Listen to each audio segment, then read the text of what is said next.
Okay, so thank you everybody for coming.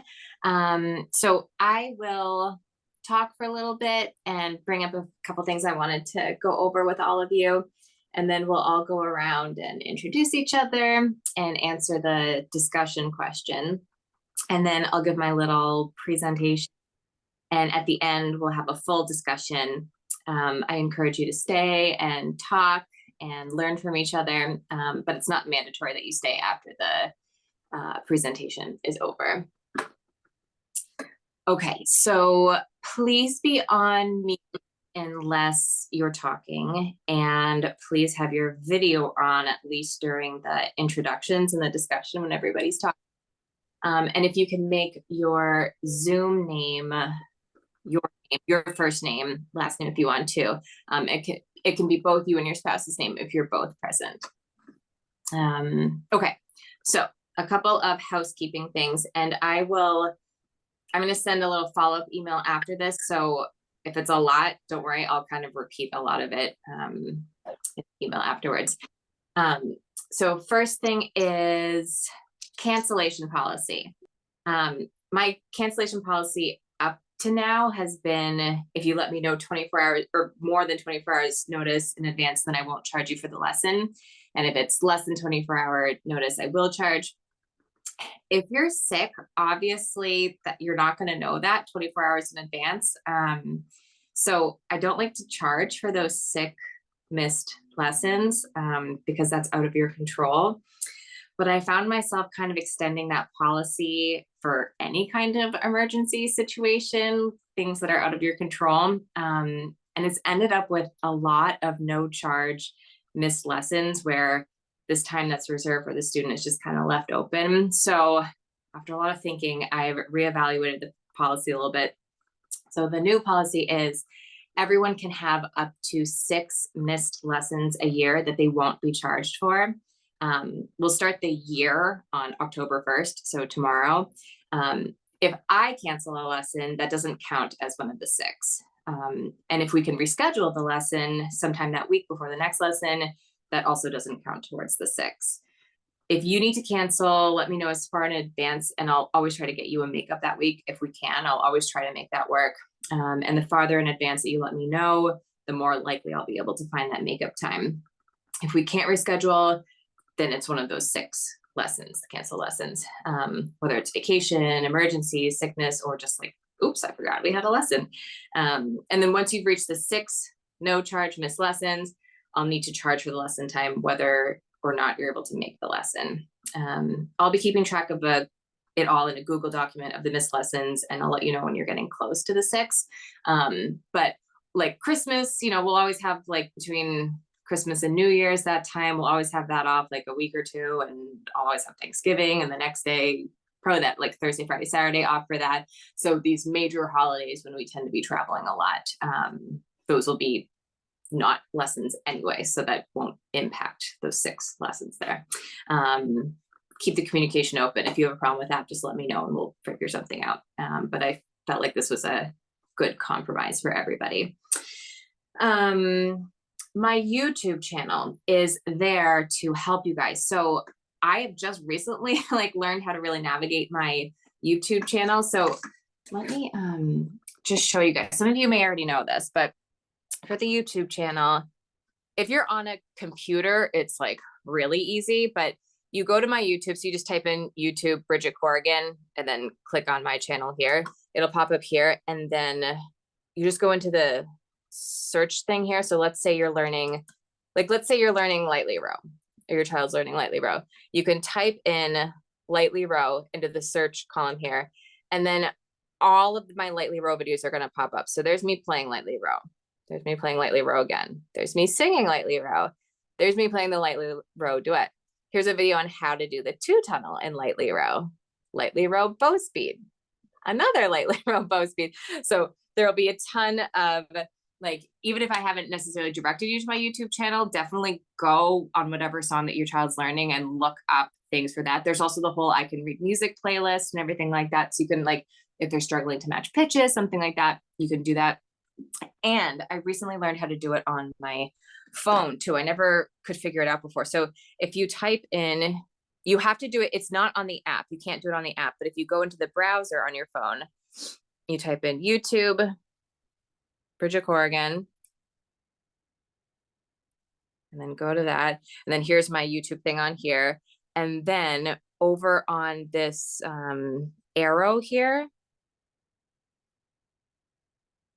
there's the search thing right there. So you can search within the channel in there too. It's like teeny tiny, but you can do it on there. I never knew that you could do it on your phone, and you cannot do it from the app. But if you open up that, and same on an iPad, if you just type it in the browser, YouTube, Bridget Corrigan, then that should pop up there. So it's there for you guys. The YouTube thing is there for you guys, so use it. Okay, and I think I let all my Saturday students know, but there's no lessons Saturday, October 14th. I'm going to be at a Suzuki festival that weekend. Okay, and I'm going to, one of my big to-do lists is to revamp my website. Redo it all. So it would be great to add recent photos to that. So if anybody has photos of us in lessons, and or if you don't mind snapping photos in group class or recitals or lessons, if you can send them to me, if you don't mind them being published, I would love that. And in the email that I send out after this, I'm going to include a link. If anybody has the time to do a Google review, I would love that. I'll send like a link of just like the direct link to that. My husband Justin's always reminding me that like internet presence is what makes a business thrive. So I haven't asked anybody for reviews in ages, so I would love it if anybody has the time to do that. And I'm also going to send in the email a Google Doc of it's, I think I sent it out before, but it's a Google Doc where you can type in any ideas that you have for future parent talks. So we do this every year, right? But if there's like, man, I really want Bridget to talk about like ideas to make practice easier, or like whatever, I can't like how to incorporate fiddle into our practice sessions or whatever. If there's any topic that you would love me to kind of dedicate some time to talking to other parents about, fill it in on the document there, and I'll send that also. And you can add to that throughout the year if you think of anything. Okay, and I always forget to mention this in lessons, but so I'm addressing it to all of you guys here. If your child is past Allegro in book 1, they're almost definitely ready for a 45-minute lesson. You probably noticed that we're always running out of time in our lessons. Right now my schedule is pretty packed, but if you let me know that, yes, I do want to do a 45-minute lesson for my child, I can keep it on the radar and let you know when a time opens up. So that would apply to Zach, Elena, Joseph, Cal, Christine, Eleanor, like anybody that is past Allegro that isn't already taking a 45-minute lesson, like they're ready. So just let me know if you're interested in that. And then group class starts on Thursday, which is what I'll be talking about today a bit. But a quick reminder that in group class, we often run through review songs, like we're like Twinkle, Lily Row, we're picking songs that we've already learned. So this week in your practice sessions, just make sure that your child or children are like, they know their review songs. So any song that we've graduated from. We're also going to focus on fiddle in group class this year. So if they've learned Boil 'em Cabbage Down before for the recital, have them kind of brush up on it this week. Okay, so I think I'm just going to do a quick like check to see if anybody's missing and send out a message if anybody isn't here. So bear with me one moment.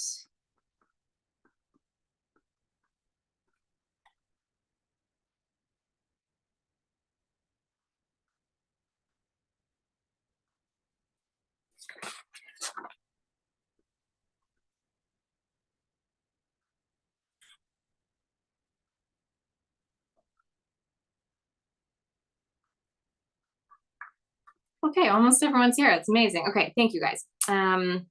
Okay, so today my main presentation is going to be about the core Suzuki principles, and I'll end with the final principle, which is group class and its benefits, and give a nice long spiel about that. So first I'm going to ask a question for you all to answer before the presentation, and then we'll dive deeper into it after. So the discussion question tonight is, what initially drew you to the Suzuki method? What made you pick Suzuki for your child rather than the traditional approach? So the answer could be, I had no idea what it was, and Bridget just lived close by when I Googled violin teacher. That's fine. Or maybe it was the delayed music reading approach, or the nurturing environment, the idea of fun and games being ingrained right from the start, the community aspect, or maybe you grew up a Suzuki kid and you have fond memories and want to share that with your kid. So I'll list off the principles, and maybe none of them are what drew you to the Suzuki method. That's fine too. Whatever your answer is great. And then follow-up question, if applicable, what has become your favorite principle through your child's Suzuki journey, and has it changed? So here are the principles, and you may want to write them down. And then I'll give everyone a moment to think about their answers before we go around and introduce ourselves. I'm just going to go in alphabetical order. So if your name starts with an A, B, or C, think quick. So again, the question you'll be answering is, what drew you to the Suzuki method and what has become your favorite principle? So the principles are: 1, the mother tongue approach, delayed music reading. 2, every child can. 3, begin early, like begin lessons early, young. 4, nurturing environment. 5, the Suzuki triangle of parent, teacher, and child, all being equal parts. 6, it's like a lot, like repetition, small steps, moving slowly to gain mastery of the instrument. And 7, group class or community. Okay, so I'll have everybody go around on Zoom and introduce themselves. So make sure your video's on. Again, make sure that your Zoom name is your name. And yeah, everybody go on gallery view, and we'll go in alphabetical order. So I'll call on you guys. I think I can see you guys all in here. So I'll call on you guys in alphabetical order. Just make sure your Zoom name is your name. And yeah, I'll have you, when you introduce yourselves, if you can say your name, or names, if there's 2 parents here, your child's name and age, and how long they've been playing violin for, or how long they've been in my studio, or both. So let me say those again, if you want to write them down. So your name, your child's name and age, how long they've been playing violin, how long you've been in my studio. And then what drew you to the method, and what has become your favorite or one of your favorite principles through your Suzuki journey. There's a couple of you joining who I haven't started lessons with you yet. So amazing that you came. I think there's like 1 or 2 parents here who we haven't started lessons yet, but you made the time to come to this, which is amazing. So obviously, just if there is anything in the Suzuki journey that has drawn you to begin the lessons, it'll probably just be that question you'd be answering. Okay, and then for now, just rattle off the facts, and then after we'll have a discussion if we have time. So, okay, so Agnes, you are first. Okay, my name is Agnes. I have 3 children studying violin with Bridget. My eldest is Joseph, he is 9. And then Elena, she is 7. And then Seth, she is 4.5. So what drew me to start a Suzuki lesson? We started when my oldest is 5, I think. I started with the oldest 2 when they were 5 and 3. So they were very young. And when I Google Suzuki, when I Google violin lesson, Suzuki method came up, and I'm interested in that because Suzuki started at a very young age. Like they can accept students like at 3 in the earliest, right? So yeah, we started that, and then I like it because when they were young, they certainly need like a parent help in their learning journey, and I like to be part of that. And also Suzuki approach is like you listen to the music every day. Like the more you listen to it, the more ingrained the music are, and then the faster they are to learn. So right now I'm pretty confident that they are like their ear has been trained.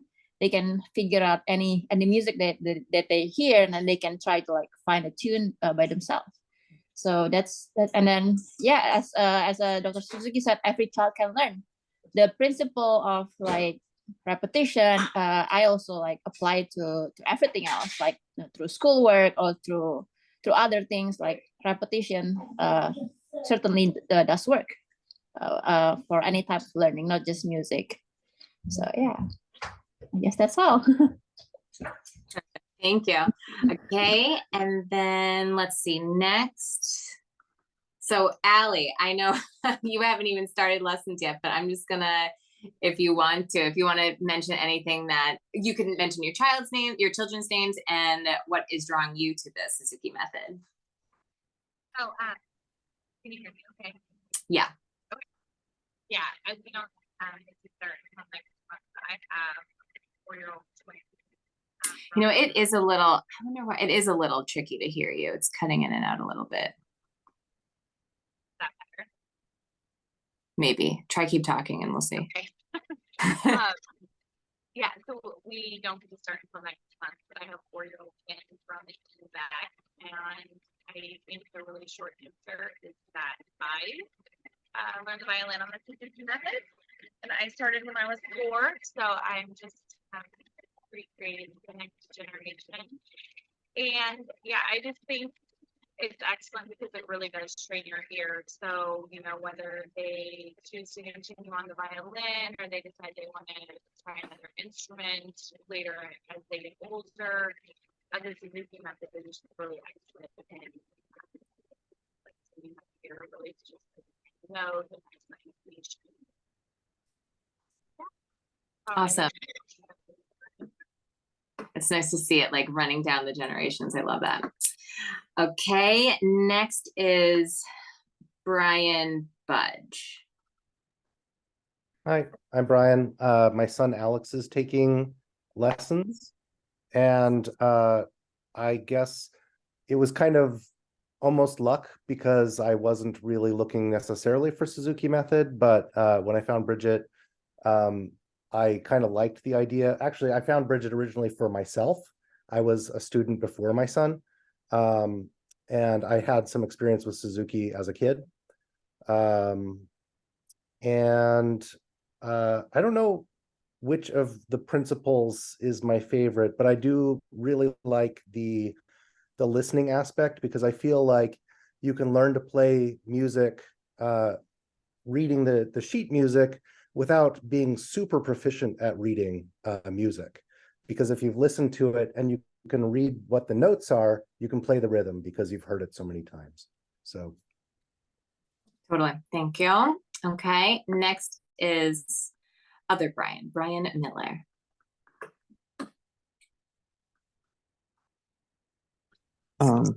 Good evening. I'm Brian Miller. My daughter Valerie is 11, and she just started in February with the Suzuki method. She had previously had a little experience in Brookfield Academy in Wisconsin with a teacher, and when we moved here from Wisconsin in 2019, we've been looking for a Suzuki teacher, and Bridget is basically in her neighborhood, so it works out really well. And Val is really taking to it and really enjoying it. I think the principle of the parent, teacher, and student involvement is really important. There has to be that feedback between all three to actually make it work. Awesome. Thank you. Okay, next I think is Chris. Hi, I'm Chris. I'm Zach's dad. He's 9, almost 10 years old, and I think he's been in your studio about 4 years, Bridget, but I'm not totally sure. And let's see. So what attracted me to Suzuki, or attracted us? I guess there's a few things.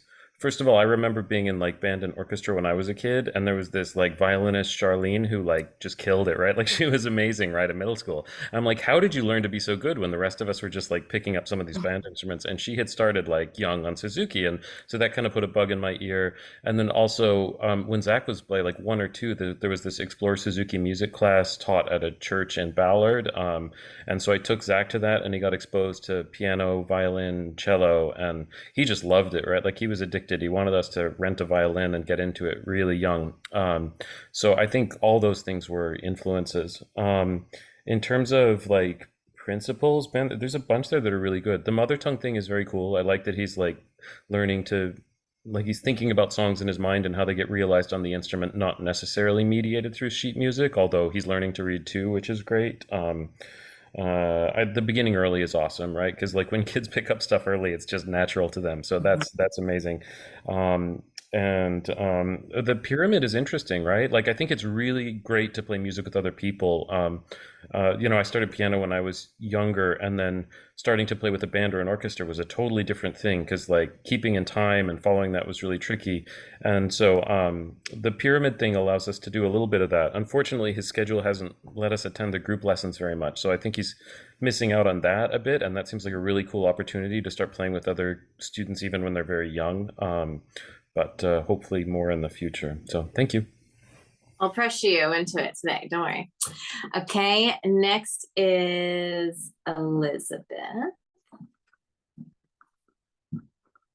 Hi, I'm Elizabeth Douglas, and my daughter is Beatrix, and she's 9, and she's been taking lessons for, I think, 2.5 years. And my husband's the musician in our family, and just like the previous individual, he noticed really quick all the kids in the orchestra who were just amazing were Suzuki players. So we decided when my daughter wanted to play violin that Suzuki was what we really wanted, and we have been absolutely thrilled with the experience and with Bridget.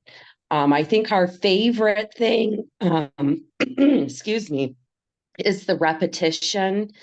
And as Agnes had said, we really use that in other parts of our academic growth as well. That, a little bit every day goes a long way.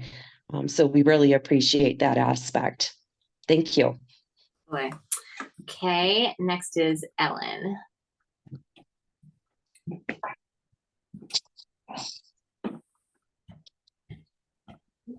Hi, I'm Ellen, and my daughter is Julia. She's age 9. She's been taking lessons for, I think, about 2 years. And she actually requested to learn violin on her own.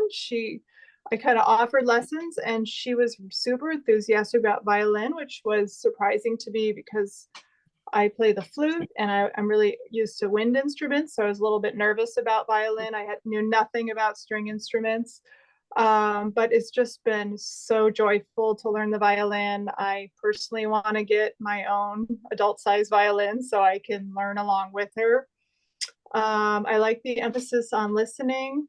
When I learned flute, it was more traditional with music reading. So this is a really just an interesting way to learn violin. And I think it's a really powerful way by listening to the songs first and then figuring out songs. My daughter's currently figuring out Lightly Row, which is really great to see.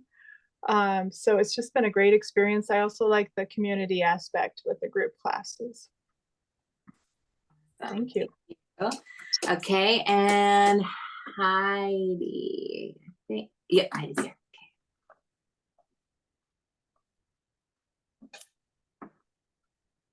And if you just want to unmute yourself. Am I unmuted now? You're good. Okay. Hi, my name's Heidi. My daughter's Lucia or Lucy, and she's 6, and she's been with Miss Bridget, or she's 8. Sorry. She's been with Miss Bridget for almost 2 years. We had a little break. And I would say what drew me was I've never played an instrument. And she asked about the violin. So I found it online, and she's near our house. And as far as my favorite principal, I love them all, but I think with my daughter, the nurturing aspect has been very important because she just that's what's brought her back to lessons over and over. And now it's finally seems to be clicking and we're having fun with it. So yeah, thanks. Awesome. Okay. And then Jenna. Hi, I'm Jenna. I'm mom to Arabella, and she is 11 right now. She started with Bridget 2 years ago when she was 9. And like many others, she had asked to play the violin.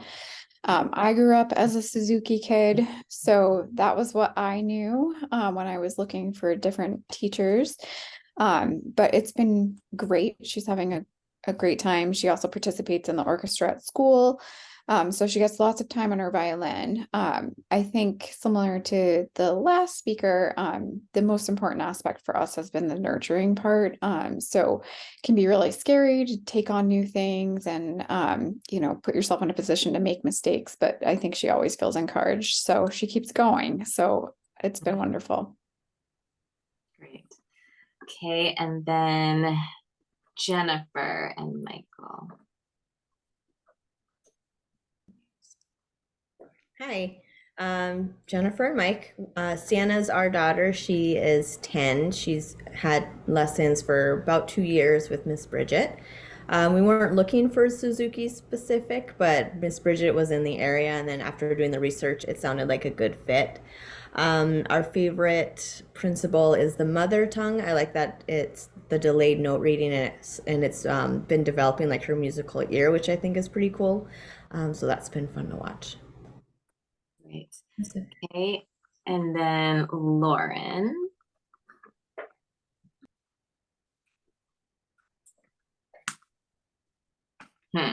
Says you're unmuted, but I can't hear you.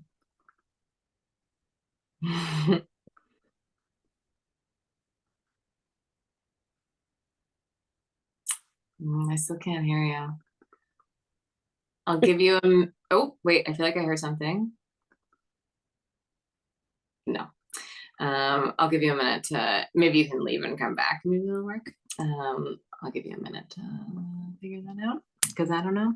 Okay, and then next is Melissa and Dave. Hi, I'm Melissa. This is my husband, David. Our daughter is Eleanor. We think it's been about almost 3 years. She's almost 9 years old. And we found Bridget, actually, she was our babysitter. And she had been asking us, like, if either, because we have three. Oh, by the way. Yeah, we have 3 kids. And she's like, are any of them interested in violin? And our oldest had actually done violin when she was really young, but it was just through a standard music place and it just didn't go well. And so we were really gun shy about it. And then, Eleanor kept asking about it, when Bridget would bring it up. And, finally we were like, well, we hadn't known anything about the Suzuki method. And so, well, let's try it and see. And that kind of goes along with like, I have really appreciated the, like every child can, and the small steps sort of thing, like knowing that she wasn't going to touch a violin until, she had mastered holding the bow and holding the violin, and like, watching her go through that and then have these milestones that she got to meet and it really, I feel like is such a better way of trying to teach stuff like this, because it sets them up for success. Like, you're right, because if your kid picks up a violin and has never touched it before, it's probably not going to sound great. And, the first time she got her violin, she was so excited, and she could actually she could actually play a little bit. And it was just, yeah, it's been really fun to watch. And, so. Awesome. Okay, and next, Shannon. I see you're in the car, so if you're able to talk. Sorry, I'm always doing so many things at once. I'm Shannon, and my daughter's name is Fiona. Can you hear me okay? Yes. And she is 8, and I had to look it up, so my email, to figure out when she started. So she's been with you for 4 years. Oh. She wanted to play the violin. She picked her instrument, and so I felt like Suzuki was the best because I wanted her to be able to learn by ear and not have to read music when she was that young. And it turned out that she's dyslexic and she has slow processing. And so learning violin through her, like by ear, is actually one of the best ways for her to be learning. So that worked out really, really well. And I also love that it's slow steps and nurturing, and it's great for her. Awesome. Thank you. Lauren, let's try you again. Let's see if. Can you hear me? Yay. Yes. I'm Lauren. I have, well, 2 kids now, technically, in lessons. Wesley is almost 6, and he's been with Miss Bridget for a little over 2 years. And then Conlon is almost 2, and he started a few months ago as well, because he wanted to be a part of it. And I think I was drawn by the opportunity to begin early. I think traditional lessons just don't really make sense for really small kids, but I wanted to start young, and Suzuki seemed like a good way to do that. And then I would say the thing that I am appreciating the most is the Suzuki Triangle.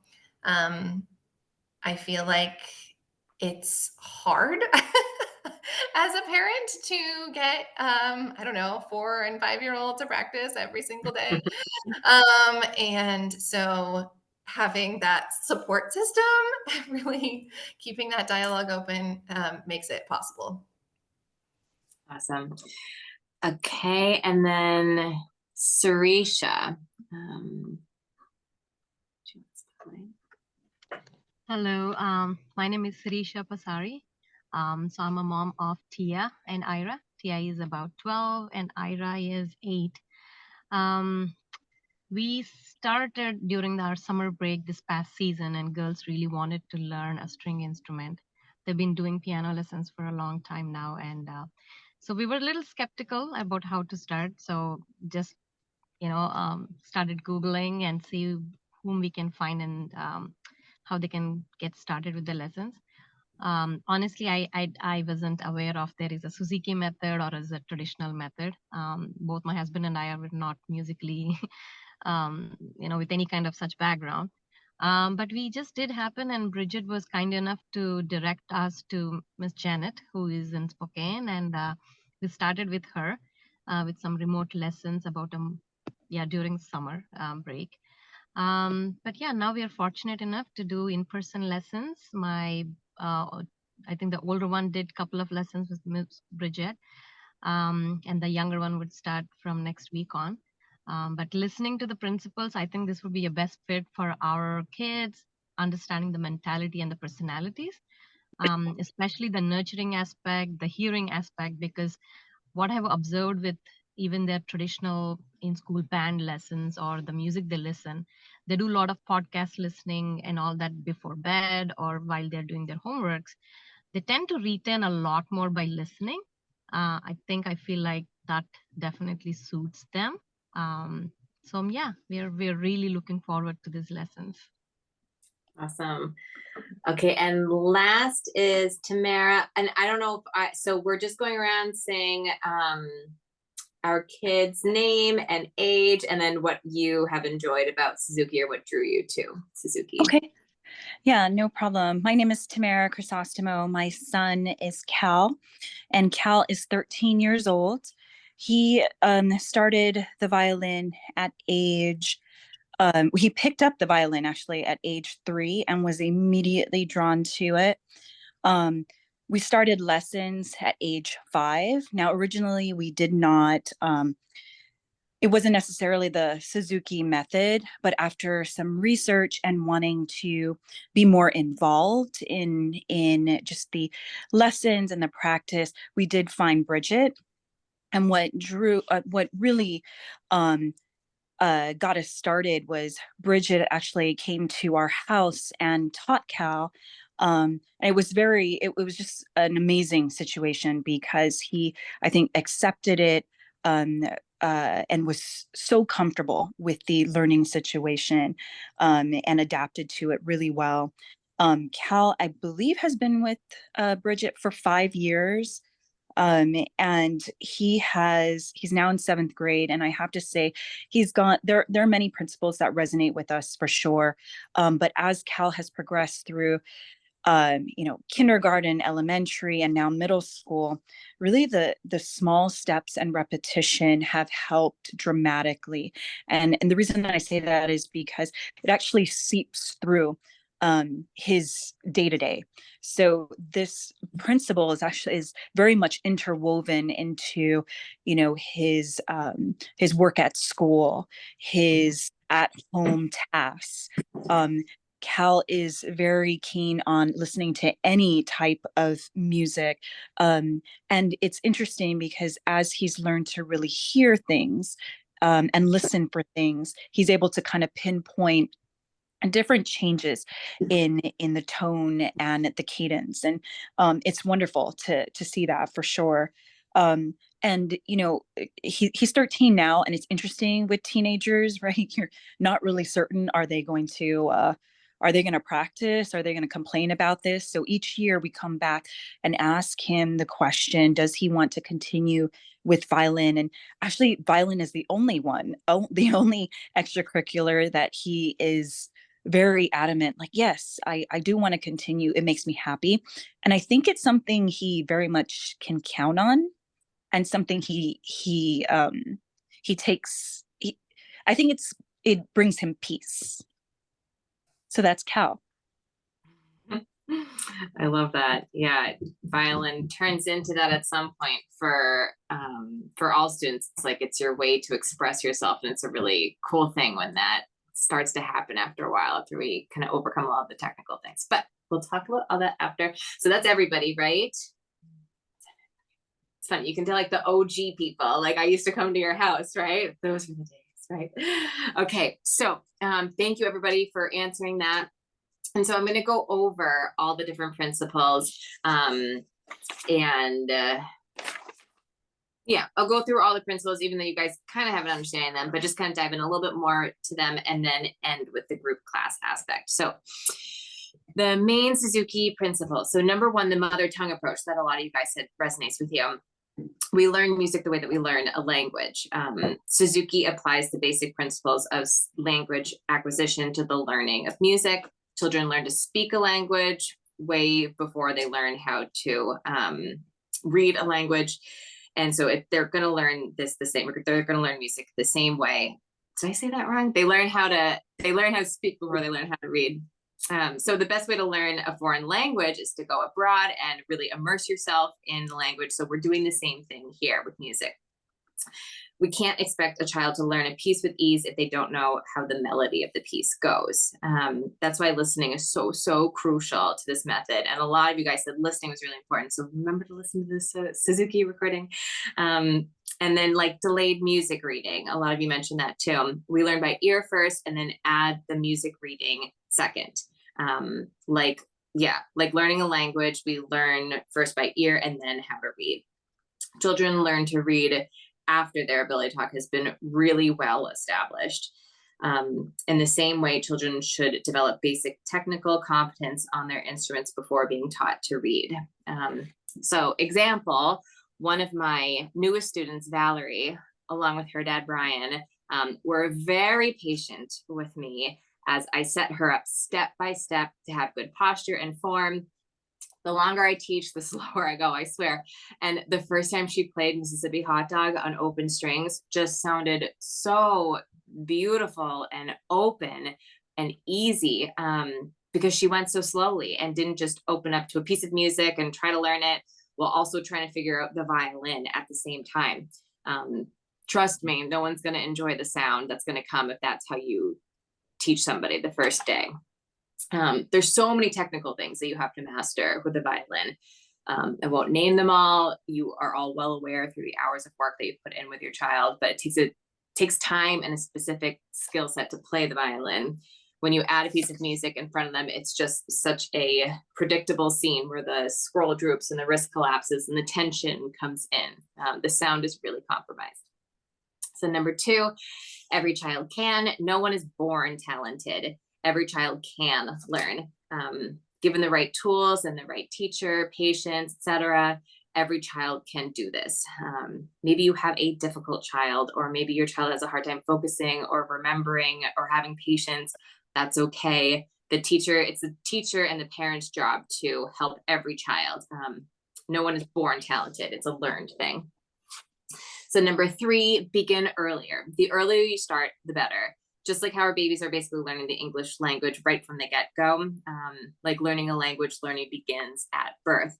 The early years are formative for developing mental processes and muscle coordination, tummy time, right from the beginning. So those who begin young don't even remember beginning to learn. They've just always been a violinist in their eyes.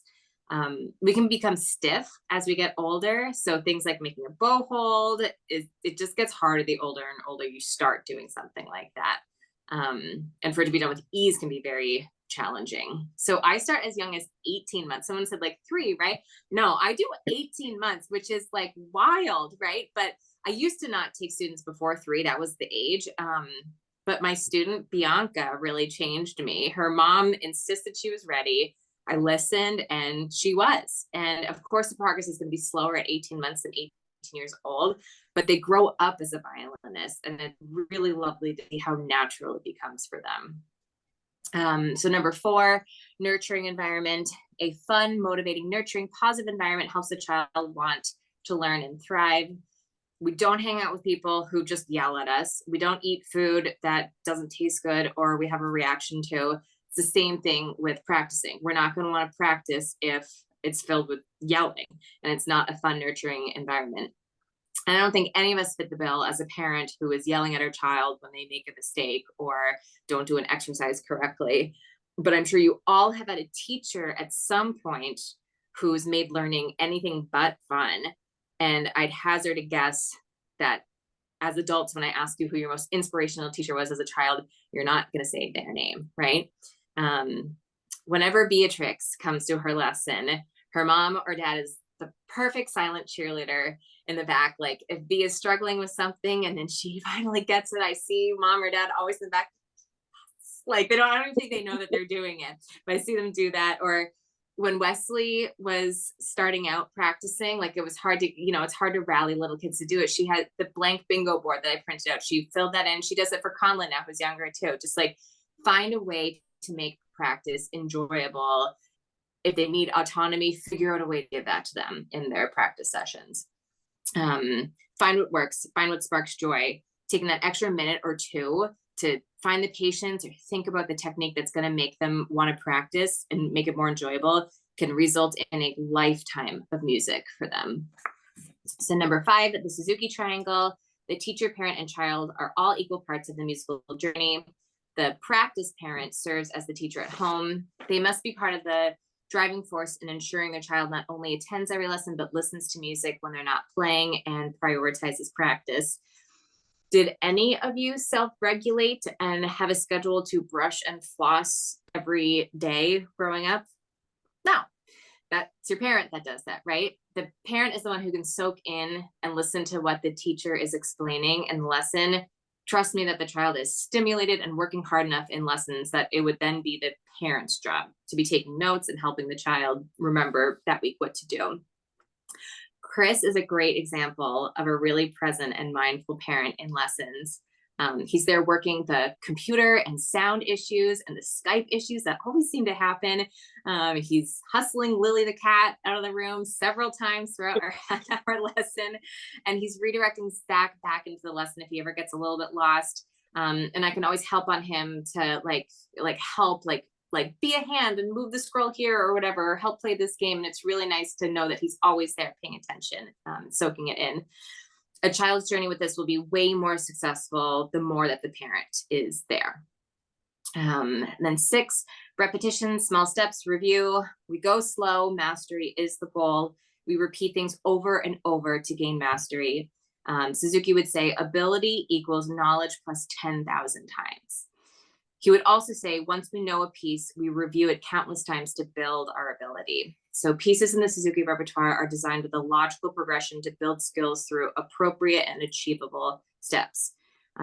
Suzuki students learn how to practice well and build skills through constant repetition.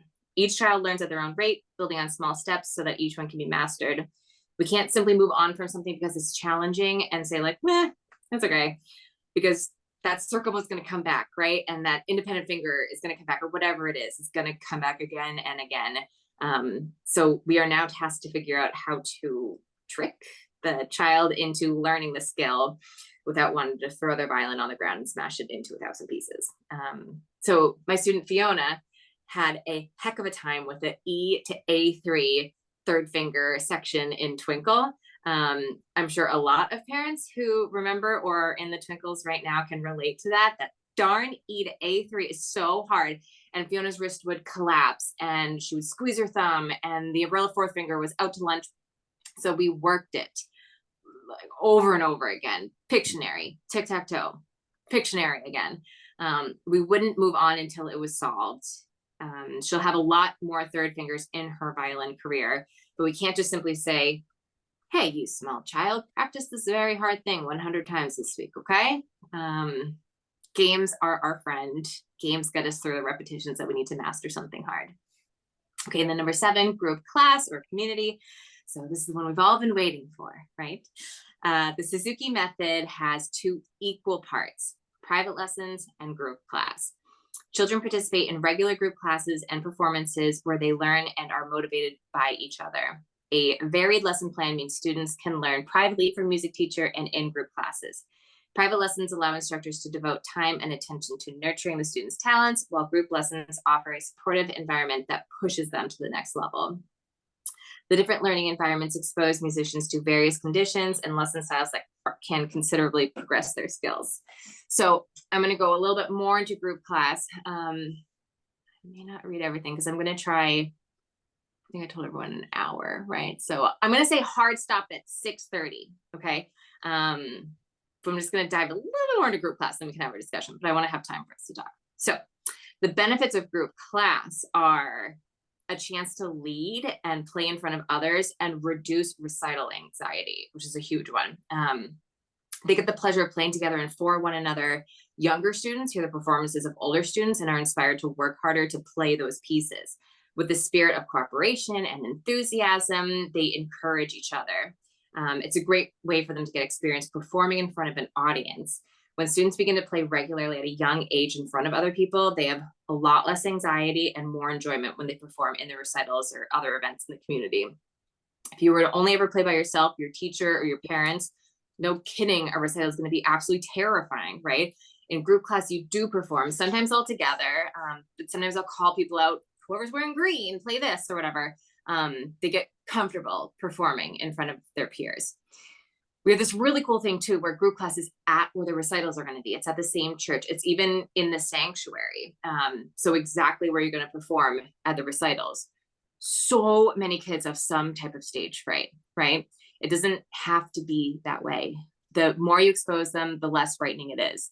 The more neural pathways that we engrave that being on stage and sharing my music is a good, positive, happy experience, the more they love performing. The more they think this is a positive, not negative thing. Group class is fun. They will have fun at group. Therefore, subconsciously, their brains will say, performing on stage, performing in a group, performing at Renew Church is fun and good. I'm not the only leader in group class too. I call on others to come up and lead a song or activity. So it's a great way for natural and not natural leaders to gain comfort in a leadership role. Then there's like the socialization, the camaraderie, the community building skills. Group lessons give students a peer group during their musical journey. With other musical friends to see and grow at each meeting, they can start to learn the joys of sharing music with each other. And it serves as a community for both the parents and the children. Group class can provide like positive peer pressure for students to continue studying, like, ooh, Kylie's moving forward in the repertoire and Kylie is still taking lessons and coming to group and Kylie loves the violin. I like Kylie and I think Kylie's cool. I'll practice and come to group so I can have that friendship there. Like it's a motivator that way. Parents and students are encouraged to attend group lessons together, which helps families bond with music and each other. However, if the only reason that you're not going to come, that your child isn't going to come to group class is because you can't, but like maybe there's a nanny that can, or maybe you can carpool some way or something like that. If your child is available during the time, I'm totally on board for you to find another way for your child to come, carpool, drop off, whatever. Parent and child together is obviously number one, but child without parent is definitely better than no child. Embrace this community, ask for tips, make new friends, ask questions. We lived a really solitary life for a lot of COVID, but the community is here. I started violin at age 6, but I don't think I would say that I actually really liked it until around age 10 when I made friends at group class and summer camp. We made a quartet together and had a social aspect. We played at weddings when we were like 11 years old, and I had a bank account back then and made money that way. And I just enjoyed going to group and seeing my friends there. Some kids love going to school, but maybe they don't love the actual school, right? But they enjoy seeing their friends and being in the group. They like their teachers. With violin, group classes is something they chose to do, and all of my students like violin. It's only every other week, but this is a class that they trust me will want to be in. It's fun, they'll make friends here, but it only works if you go. And then playing with confidence by playing together. You can build, someone's not on mute, I think. No, let's If you get next to me, you won't be in it, but you. You can build confidence playing the same songs in a group without the same fear of making a mistake by playing them by yourself. So several students said their favorite part of the recital was playing the fiddle songs with the whole big group, or playing Twinkles with everybody. It's so beautiful to hear everyone play together, right? I love the recitals because of this. Now we get to do that again on a regular basis. I know I play better and I'm more inspired when I'm playing violin in a group or jamming with friends, and you hear what others do and you might try it out. You might play a little more or take risks because you know you're not performing a solo. And if nothing else, you're getting your repetition in by playing the same songs frequently, which we know builds confidence and ability. And then musical development. More advanced students learn to become role models as they grow their leadership skills, perform pieces in front of the group, and play complementary parts for the songs. It's really a beautiful thing to see them thrive. And group lessons are a good opportunity for me to use the review pieces in order to practice more advanced skills. Because students are continually reviewing, they have more time to learn the new skill rather than remember the piece. Motivational, one of the best things about group classes is that it motivates students. When a child sees one of their peers perform a piece, it builds confidence. After all, seeing is believing, right? So if another student can perform a piece, the student believes that they can perform it too. Younger or beginner students have the benefit of playing with musicians who are more advanced, which allows them to look to those students as role models and encourages them to practice the pieces that they hear in the group lessons. In a sense, being in group helps boost this idea that playing violin is a very cool thing to do. These other kids are playing the same pieces and more advanced pieces, and I want to be able to join in on that. I want to play like them. I see them playing with confidence and musicality. I want to be like that. Fun is another big thing. So having fun with the violin becomes a goal of each class as the child learns the musical through musical games and activities. A relaxed atmosphere enhances the learning experience. It's fun to play in group. Some of my best memories from my childhood include the group performances in the community playing my Suzuki repertoire and favorite Christmas songs. There's a sense of community that's built through group performances, and it gives young musicians the opportunity to socialize and make friends with other students. The group class should and will be fun. It's where we show children how joyful music making can be. We play music, we don't work music, right? If your child is one to ask, can we play a game in lessons or light up when my game bag comes out, they will love group class. There are so many games. Like I said, I'm not going to talk as much. I'm just talking like at like hyper speed, right? To get it all in. So I hope you're all keeping up. Okay, so then being able to dive deeper into topics we don't have time for in private lessons. No Suzuki program is complete without some kind of group class. The group class serves many purposes. I can start doing theory and stuff like that, where I feel like or reading music and things that I feel like I just run out of time with all the time in our private lessons. And this year we're going to do an emphasis on fiddle music. So it was so hard with the recital, like the recital piece and the group pieces and the Chase Me Charlie and Boiling. It's just so much, right? And so this way we can kind of focus on fiddle, and we always have theory time in the group class too that we can do. So the weekly lessons go by so quickly. We have such precious little time. When my student attends group, I can also kind of make a mental note, like okay, Joseph was squeezing his thumb so much in his lesson. I'm going to make sure to bring all these different cereals that all the kids can pick out from, and then like everyone can make sure they don't crush the cereal in the violin neck or whatever some issue is that I see. I want to work this in some other way and make a game out of it. I can do that. Play a game where everyone needs to do this thing. It's meant to be paired with the one-on-one instruction. Another note is that if you're a virtual student, this would be an incredibly beneficial thing for you to come to, because there's so many things I may inadvertently miss in our Zoom virtual lesson that as soon as I see the student in person, I'm like, oh shoot, your feet, you're squeezing thumb, like whatever it is. If they come to the in-person group, I can quickly see it, make a mental note, and then voila, your child has way more productive one-on-one lessons because I can address that issue that I'm seeing in person. And then ensemble playing, like how to play with others, right? Virtual has been an amazing way to meet during the COVID times, but playing in person with a group is something you can't replicate on Zoom. In-person group class teaches children how to make music in a group setting, thereby preparing them for future playing in an orchestra or chamber music setting. It's like a great prep for ensemble work. It involves an entirely different set of skills than playing solo. As they play together, they begin to follow each other, phrase with the leader, and sound like a polished group. So a community is only as strong as its members. A community only exists if it's there, right? I have an amazing studio, an amazing group of students and parents who are all really committed to the process, but the process is supposed to have this community, not just the private lessons. Music is not meant to be a solitary experience. And I know that there's after school activities and homework and siblings and traffic and work and babysitters. And I know all of these things. I totally know. I'm asking that you prioritize this if you can and foster this community. I was thinking about like making it a requirement for everyone to come to one group class a month or something, but I seriously don't want to make life difficult for anyone. However, it is literally my job to make your child's life more fulfilling. So I'm going to highly suggest that you attend group class. At the very least, come every other group class. So it's bi-weekly, the group class, so that's just once a month. And then at the bare minimum, come once a semester. So once during the fall, winter time, and once during the spring. So one student of mine is planning to come once a month, and she has robotics like every Thursday, but she's gonna miss one robotics class, I think every Tuesday, Thursday. She's gonna miss one robotics class a month to be able to come to group class. And that's every other time.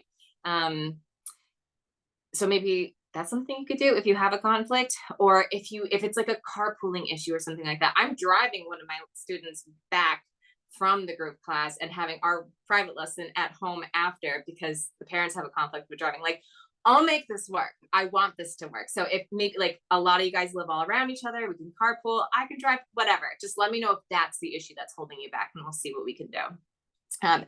The kids will also feel like it's a cooler thing to come if there's a bigger group, right?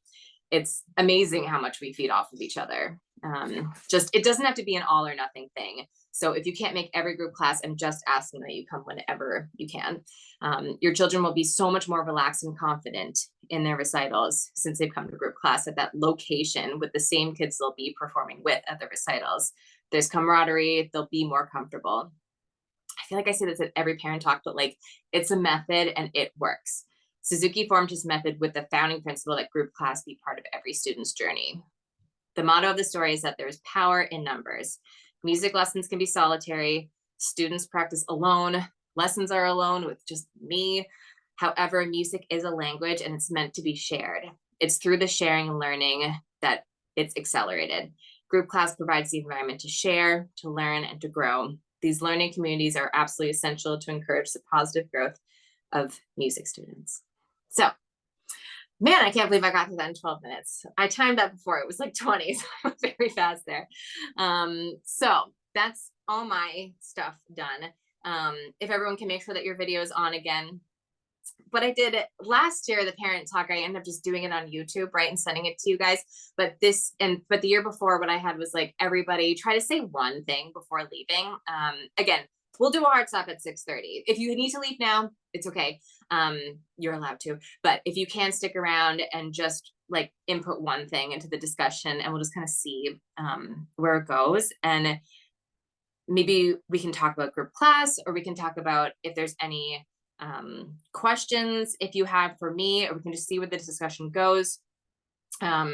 Or even if it's something totally random, like, oh guys, I had this amazing thing that made practicing so much better for us, this thing here, whatever, that's fine too. But yeah, we'll just see where it goes. Or if there's a struggle that you have that maybe I can answer in front of people that you think might be helpful too. So I think, can I start with Lauren? Can you start us up? Because Wesley went to, I'm thinking because Wesley went to camp. So he really had that community aspect. And I'm just gonna put, I guess I'll just go in gallery view. But yeah, Wesley went to the Suzuki camp. I had a couple other students go, but I actually don't think a couple people couldn't make it today. So I actually, unless anyone, yeah, I don't think anyone here. Yeah, so I think you're the only one here that had anyone go to the Suzuki camp. So if you can let us know like how that experience was beneficial, and then if anybody hears anything that they want to comment on, just like raise your hand and I'll ask you to unmute. Yeah, I'm really excited about the group class starting, because I think that is a piece of the journey that we've been, I don't know, missing a little bit. And I think that Wesley will respond really well to it. I think Suzuki camp was a lot for a 5-year-old, I will say. He was very exhausted, but it was also really great. And his favorite class was like the actual violin master class. Like that was the part he wanted to really focus on and do, because the teacher was amazing. And it was so, it was just so cool for him to be surrounded by kids also learning violin all week. And even like our toddler, Conlin, he also just loved it. I mean, he would just like look at these kids and he just wanted to do it all. So it was very inspiring. And I think that will help us keep motivation for practice. This is a really hard season for us for practicing.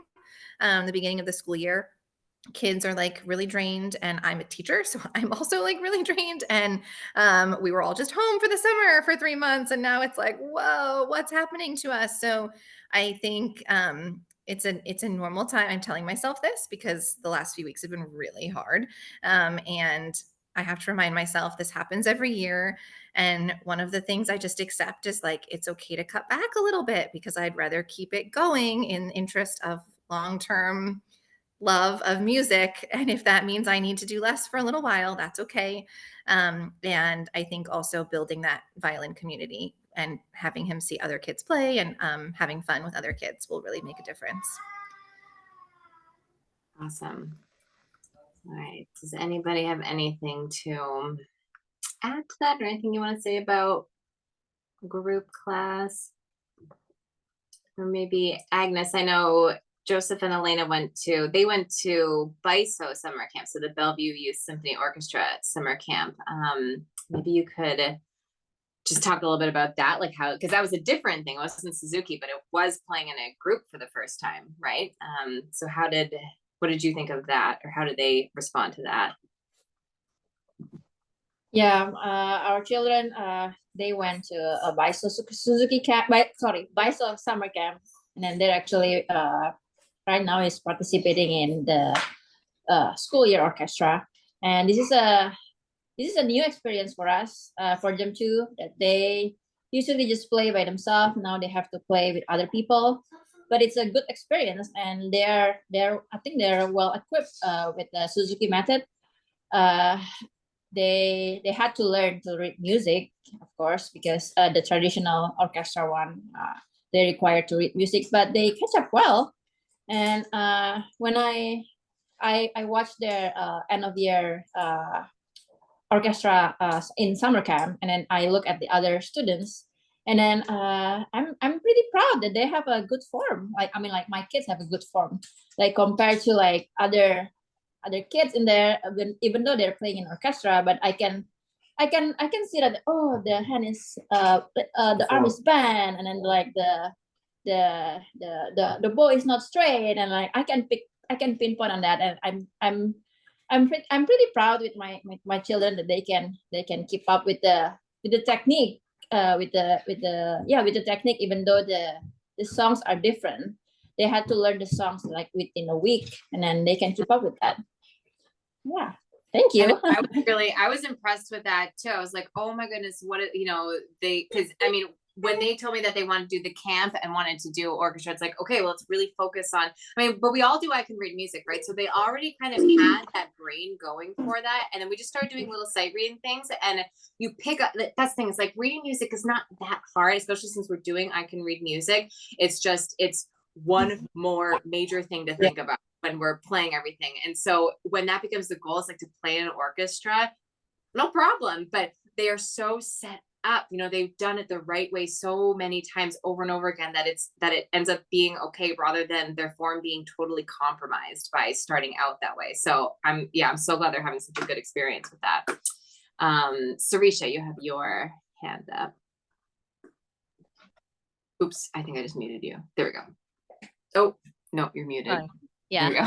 I have a quick question about that group lessons you're talking about, monthly, or where does that happen? Does it happen at your studio, or?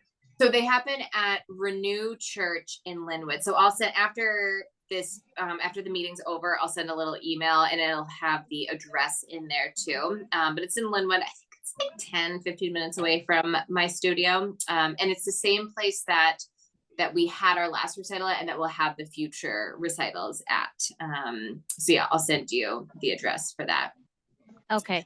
Another general question, nothing related to, but just to keep, so when you have two siblings learning together, how do you kind of differentiate their abilities? I just don't want one of them to feel kind of slower learner, or just to be on par with it. Do you have like a different methodology that you would use, that one is obviously with an age, they mature a little faster, learn a quicker? Is there something that you can? Yeah, I mean, that's definitely, I've taught like several sibling pairs at this point, and I definitely I feel like that's something that when there's an older and a younger student, I feel like that concern is something that I hear from almost every single parent, like, oh my gosh, how is this dynamic going to work between the two of them? And I feel like it's never been really a negative thing. Like, I think we sometimes worry that it's going to be, but usually it's just it's actually such a great thing, because it's so motivating for the younger child. So when the older child sees when the younger child sees the older child learning all these cool new pieces and playing with probably more mastered ability, then they see maybe they're moving faster through the repertoire. They're like, I want to do that. I want to practice more. I want to be like that. The actual hard thing is if it gets reversed, that's when it gets really tricky. If the younger one, if they start at the same time, or if they're the same age and starting, and then the younger one or the same age one.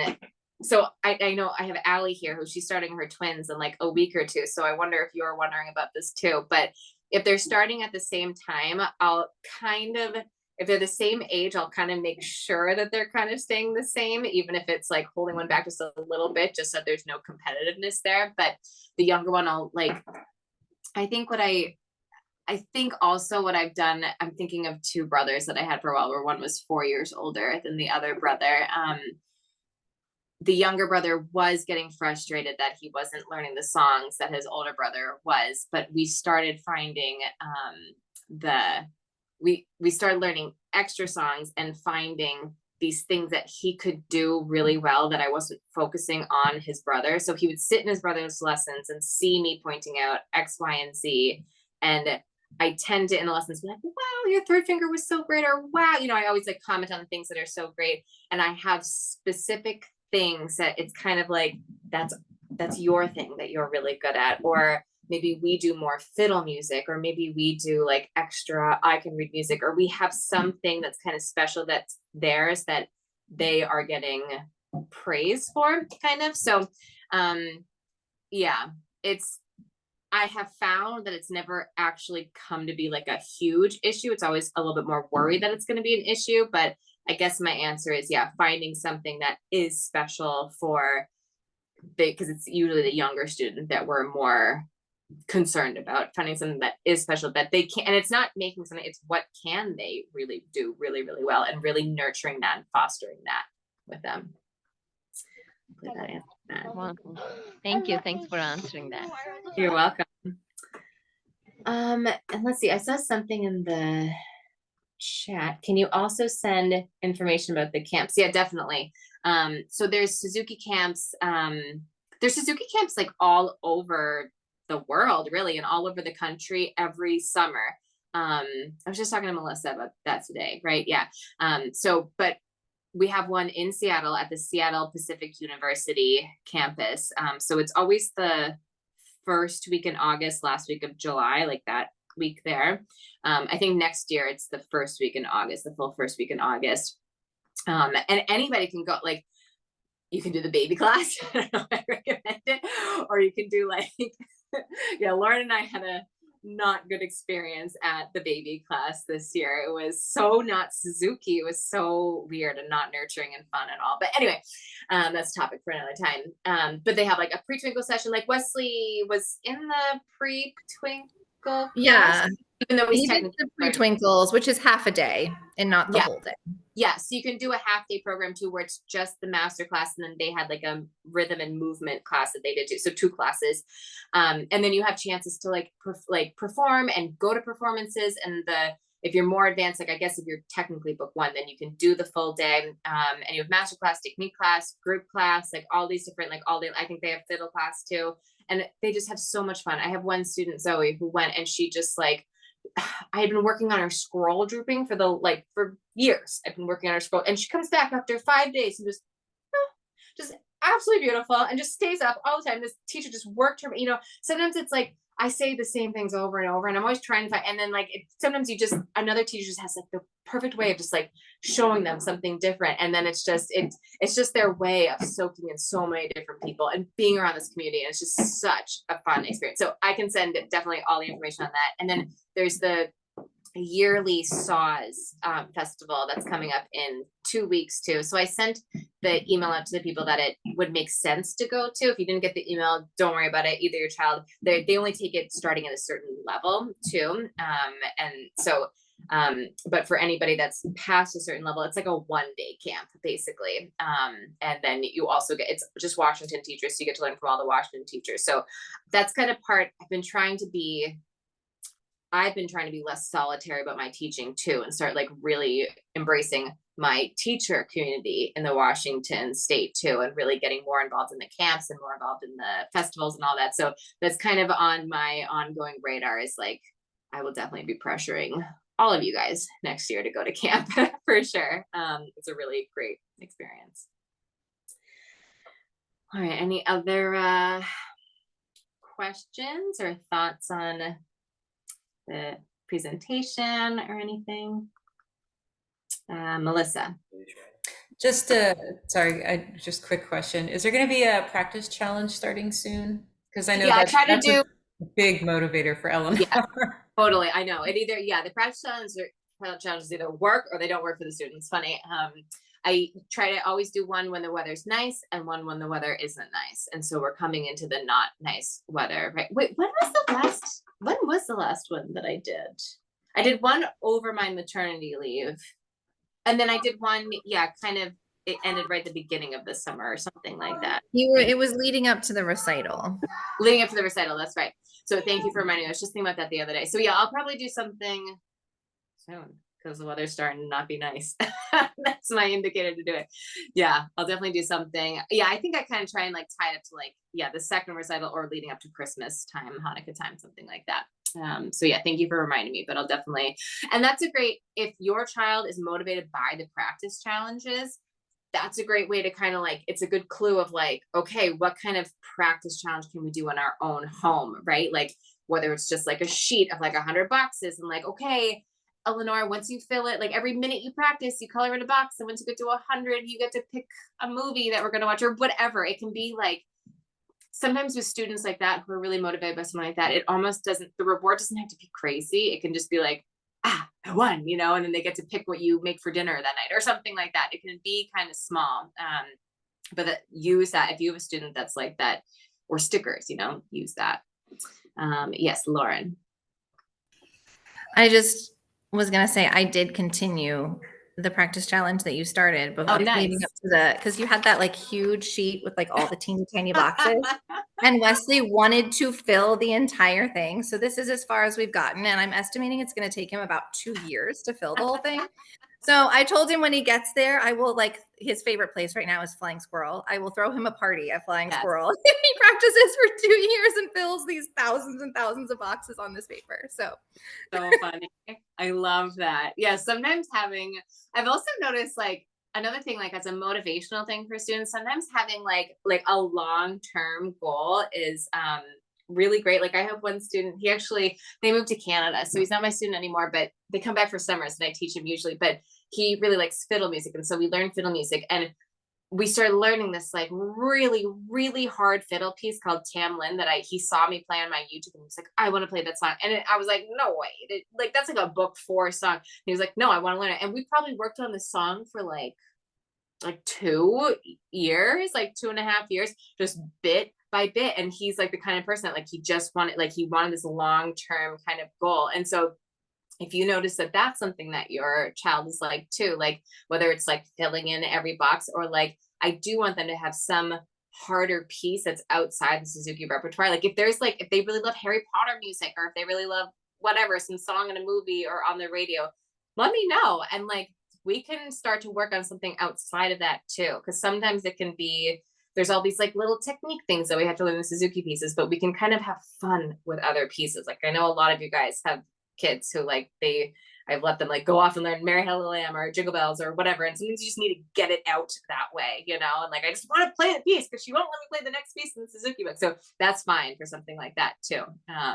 Just always remember to like bring it up with me if you're noticing like, man, practice is dragging, like what can we do, you know? Like we can always, even if it's just like the last like 5 minutes of your kid's lesson, or we could talk on the phone sometime or email, like this is my job, right? Like I should be able to figure this out and give you some ideas of things to do. So just let me know, because we want them to be having fun and being motivated. Okay, anybody else have any struggles or success stories or anything?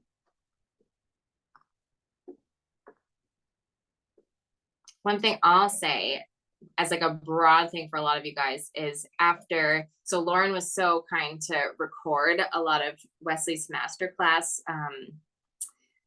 sessions that he had at camp, and I watched them all back, and it's so awesome watching other teachers and just kind of getting ideas. And she studied with Suzuki, right? I'm not making that up. Yeah, she studied with Suzuki, and that's who my normal teacher trainer, Kathy Lee, like she studied with Suzuki too. And these teachers that studied with Suzuki, they just have this way of like, I don't know, just teaching without speaking a lot, you know, and really having the student analyze their own sound. For Wesley, who's in like, he was learning twinkles at the time, like it was just really amazing to see her teach. And I learned a lot from those lessons with him, and I put a lot of that into a lot of your students' lessons. Like I'm thinking like Sienna and Ara particularly, but I think like everybody, but I felt like they really picked up on it. Just like analyzing our sound and having this like really pure sound where without being tight, just this big sound. And Wesley will work on his lesson. And I guess a lot of you actually, Eleanor, like probably in most of your lessons, I think I started incorporating this, like you play an open string and then a circle bow. Open string, circle bow. Okay, now do that with a scale, and you have to analyze each note. And if the note isn't perfect, you redo that note. I've done it with all of you, haven't I? I'm just looking, like I think, and it's amazing. Like all of them, their level has just shot up in playing. And like, there's sometimes this like really magical moment. I was saying about with Tamara when she was talking about Cal, like finding peace with the violin, but there's sometimes this magical moment where like their voice really comes through and their sound really comes through. And like, it's happening with these kids that are like, and sometimes it happens like when you have your first crush, or like when you first fall, like something changes, you know, when you're 13 or something like that, around that time. But that's when I used to start to notice it, with like all of a sudden their sound would change. But now it's like all these kids are in twinkles and lightly row, and so like we're doing these exercises, and it's just, we've been working so long on no crunch and no tension and all this stuff, and I've just been saying those words, no crunch, stop being crunchy, you know. And now it's just beautiful, their sound, and they're analyzing their sound, and I've been making them, it's like I have to bite my tongue, but it's like, what about that, you know, what about that wasn't beautiful, like can you fix that note, instead of being like, oh, you went into lane 1. And sometimes I still do say that, but it's like having them figure out what's obstructing the sound, how can you fix that. And that's been a really, so I just have to like say, like I've been really, like I've had a lot of goosebumps in lessons lately with a lot of students, just really having a gorgeous sound. So compliments to your kids for that. Okay, we got 7 minutes till the hard stop. Any other questions or comments?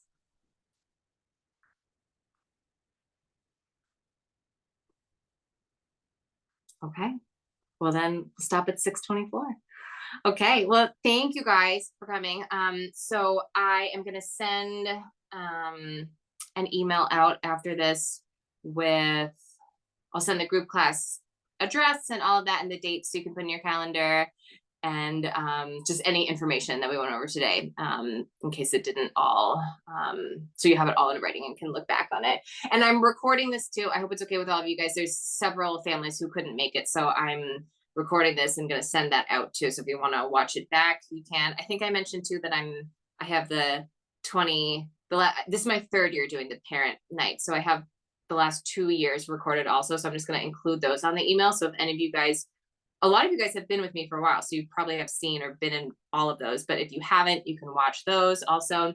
And yeah, thank you so much for coming and making the time. I know it was like a beautiful Saturday, so I appreciate it. Hopefully tomorrow's beautiful and next weekend too. So, all right. Thank you guys. And we'll see you at group class on Thursday. Thank you. Bye. Thank you. Thank you. Bye. Bye. Thanks for coming. Hi, Wesley. You can say bye. Thank you guys.